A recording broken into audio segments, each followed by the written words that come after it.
Hello friend, आज हम आप लोगों को बीएससी सेकेंड ईयर का बॉटनी का मॉडल पेपर दिखाएंगे। बॉटनी का जो इकोलॉजी और जेनेटिक्स इसके अंतर्गत पढ़ाई जाती है, तो मैं इसका आपको आप लोगों को मॉडल पेपर दिखाऊंगा। तो ये जो हम लोग का पेपर कुछ इस तरह से मिलेगा।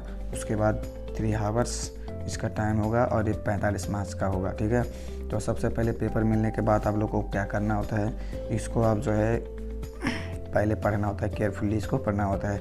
और आपका पेपर हिंदी और इंग्लिश दोनों में आएगा। ठीक है, तो ये अटेम्प्ट 5 क्वेश्चन इन ऑल। ठीक है, इसमें कह रहा है कि 5 क्वेश्चन सब में से करना है। और दूसरा आपका एक कह रहा है कि क्वेश्चन नंबर 1 इज़ कंपलसरी, जो क्वेश्चन नंबर पहला है वो अनिवार्य है। ठीक है, और answer 2 question for section A and B each. ये कह रहा है कि 2 क्वेश्चन आपको करना है। ठीक है, सेक्शन ए से और सेक्शन बी से 2 क्वेश्चन आपको करना है। All question carry equal marks, सभी प्रश्न आपके वो बराबर मार्क के हैं। और आपको अगर इंग्लिश नहीं समझ में आता है तो यहाँ पे आप लोग देख सकते हो हिंदी भी दिया रहता है कि कुल 5 प्रश्न के उत्तर दीजिए। प्रश्न संख्या 1 अनिवार्य है। खंड आ तथा खंड बा प्रत्येक से 2 प्रश्नों के उत्तर दीजिए। सभी प्रश्नों के अंक समान हैं, ये हिंदी में दिया रहता है। ठीक है, तो आपको यहाँ पे इसको ज़रूरी होता है अच्छे से पहले इसको पढ़ना सबसे बड़ी आपकी काम होती है। इसको अच्छे से पहले पढ़ना होता है, उसके बाद ही आप क्वेश्चन अपना हल कीजिए। ठीक है, तो आपका देखिए पहला क्वेश्चन आपका यहाँ पे देखिए, प्रश्न संख्या 1 अनिवार्य कहा था ना, इसमें से सब करना है। Right short note on the following question. निम्नलिखित पर संक्षिप्त टिप्पणी लिखी है। इसका हिंदी दिया है। अगर आप हिंदी चाहते हो तो हिंदी में भी अपना, अगर आप हिंदी से तैयारी किए हो तो हिंदी में लिखिए, और अगर इंग्लिश में तैयारी किए हो तो आप इंग्लिश में लिखिए। वेलामन तक आपका दिया है। उसके बाद सुपोषण दिया है। ये सब हमेशा पूछता है। ठीक है, ये सब हमेशा पूछता है। ये सब छोटी छोटी बातें हैं इसको याद करना बहुत ज़रूरी होता है, क्योंकि ये जो छोटा क्वेश्चन है ना, ये बहुत हर साल पूछ लेता है।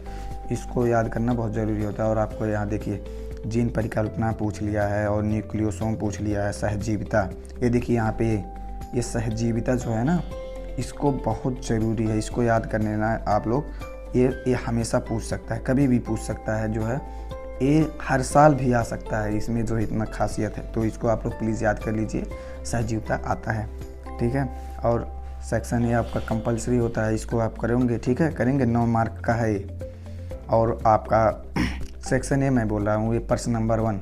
और आपका आप सेक्शन ए आ गया, यानी खंड आ। ठीक है, खंड आ में से इसमें देखिए, इसमें 2 प्रश्न करना है। आप पहले मैंने यहाँ पे आप लोग देख लिया है कि खंड आ और बा में से प्रत्येक से 2 प्रश्न करना है। ठीक है, तो आप हिंदी में इंग्लिश में उत्तर देना चाहते हैं तो आपका हिंदी इंग्लिश है। ठीक है, अगर आप हिंदी से तैयारी किए हैं तो आपका यहाँ पे देखिए हिंदी में है। पादप अनुक्रमण से आप क्या समझते हैं? किसी नंगी चट्टान पर पादप अनुक्रमण प्रक्रिया का वर्णन कीजिए। या तो आप इसको कीजिए, या तो तीसरा क्वेश्चन आप देख सकते हैं, मेंडल के प्रयोगों का वर्णन कीजिए, निष्कर्षों की विवेचना कीजिए और उनकी सफलता के कारणों का उल्लेख कीजिए। या फिर इसको कीजिए, या फिर इसको कीजिए, या फिर इसको कीजिए, चौथा क्वेश्चन, या फिर 5वां क्वेश्चन। 1 2 3 4 में से आपको सिर्फ 2 ही करना है, इतना ऑफर देता है। ठीक है, 2 ही करना है। ठीक है, तो 2 आपको करना है। देखिए मैं देख लेंगे, हम लोग देखते हैं कि ये चौथा क्वेश्चन क्या है। कोशिका द्रव्य वंशागत की प्रक्रिया को उपयुक्त उदाहरण देते हुए समझाइए। ये हम लोग का चौथा क्वेश्चन है। और देखिए यहाँ पे 5वां बहुत ही आसान है। ये सब तो हम लोग के लिए आम बात है। ठीक है, ये तो आप एक बार पढ़ लेंगे तब भी आपको याद हो जाएगा, लेकिन इसको अच्छी तरह से, जितने अच्छी तरीके से आप लिखेंगे ना, ठीक है, उतना ही आपको अच्छा मार्क मिलेगा। प्रदूषण क्या है? वायु प्रदूषण के स्रोत, प्रभाव एवं नियंत्रण का वर्णन कीजिए। ठीक है, ये भी आता है और आ भी सकता है। ठीक है, इसको भी आप लोग पढ़ के ही जाइएगा। और हिंदी में लिखना चाहते हो तो आप हिंदी में ही लिखिए, और आप इंग्लिश में तैयारी किए हो तो आप इंग्लिश में लिखना। ठीक है, इसमें में से आप इतना जो है ऑफर था, देख ही सकते हो आप। तो 2 ही क्वेश्चन करना है। और आप आइए सेक्शन बी में। अब देखिए सेक्शन बी में क्या है, right short note on following. ठीक है, इनमें जो है शॉर्ट नोट लिखना है। इसमें भी आप देख सकते हो 2 लिखना है।